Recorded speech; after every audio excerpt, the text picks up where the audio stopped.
to the financial side of Mormonism. Thank you, John. And remember, according to Mormons, no true church, no restored gospel could ever have a paid clergy, right? Well, according to D. Michael Quinn, in his book, The Mormon Hierarchy, Extensions of Power, stake presidents used to charge $1 per patriarchal blessings. Stake patriarchs used to charge $1 for every patriarchal blessing they gave. This increased to $2 by the end of the 19th century.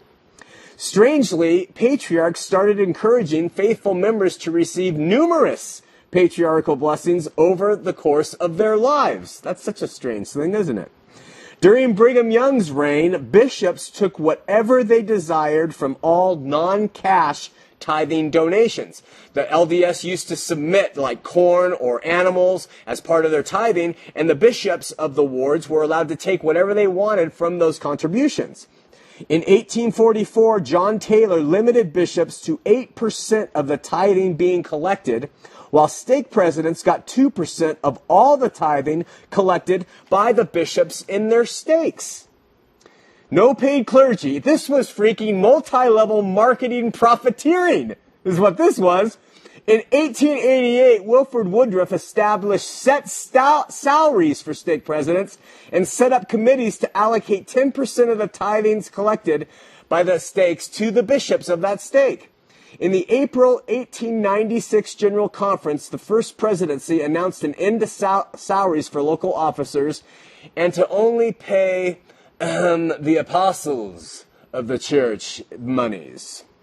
By 1904, stake presidents were only receiving $300 per year for their work, and as late as 1920, some bishops still reported to have been receiving 10% of the tithes collected in their wards. So, in 1896, it was announced only apostles were to receive a set salary. Now, we know this is no longer true. There's CES members, there's all kinds of other people, 70 and church office people in the employ of the church who receive salaries. But what about these apostles and their salaries? These special witnesses of the Lord Jesus Christ who are no different in their divine call than Peter and James and John. How are they compensated? First, we know they receive money from the coffers of the church. How much they receive, we do not know. Second, they can write books, especially if they're an apostle, and have a built-in market of at least 10 million people faithfully waiting to buy them. The higher they're up, for instance, prophet, the more people that would probably buy the book.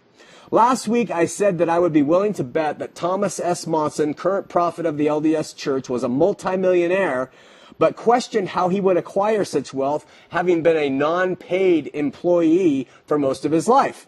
Someone called the show and said that they had heard that these apostles were conveniently placed on boards as directors or in different positions on boards, and that's how they continued to amass wealth as apostles for the Lord, but also as businessmen. According to Michael Quinn's research in Extensions of Power, page 220 to 222, this caller was absolutely correct. Now, to be a director in a company usually means 6 day-long meetings, board meetings per year, and a week's worth or more of committee participation per year by the director or member of the board. According to CNNmoney.com, the average annual director's compensation in 2006 was as follows. A director in the manufacturing sector received $109,000 per year. A director in financial services received an average of $83,000 per year, and a director who sat on the board of a service sector received an average of $106,250 per year. So Quinn decided to research the First Presidency and the 12 Apostles of 1984. Here is what they found. President Spencer W. Kimball, this was 1984, who had been incapacitated since 1982, was a director on the Bonneville International Corporation.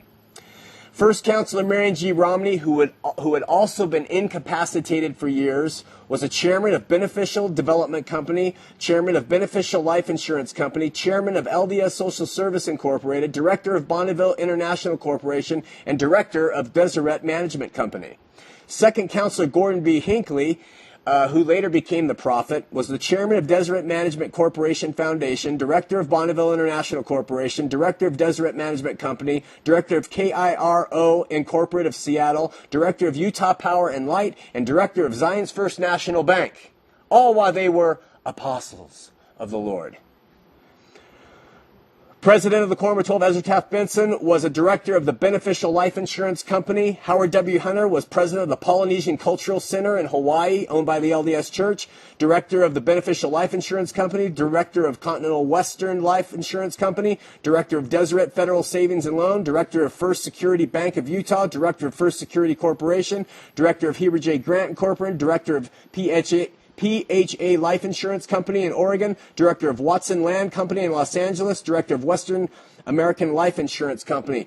Thomas S. Monson, who is now the prophet of the church, was president and chairman of the Deseret News Publishing Company, vice president of LDS Social Services, vice president of Newspaper Agency Corporation, director of Beneficial Life Insurance Company, director of Commercial Security Bank, director of Commercial Security Bank Corporation, director of Continental Western Life Insurance Company, director of Deseret Management Companies, director of IHC Hospitals Incorporated, director of Mountain States Telephone and Telegraph Company, director of Murdoch Travel, director of PHA Life Insurance Company in Oregon, director of Pioneer Memorial Theater, and director of Western American Life Insurance Company. I could go through and name all the rest of the 12 apostles, and they were all on some company or another, at least 4, except for Russell M. Nelson, who was a retired physician who was put as a director of Zion's First National Bank. So I'm sure he had all the training for that.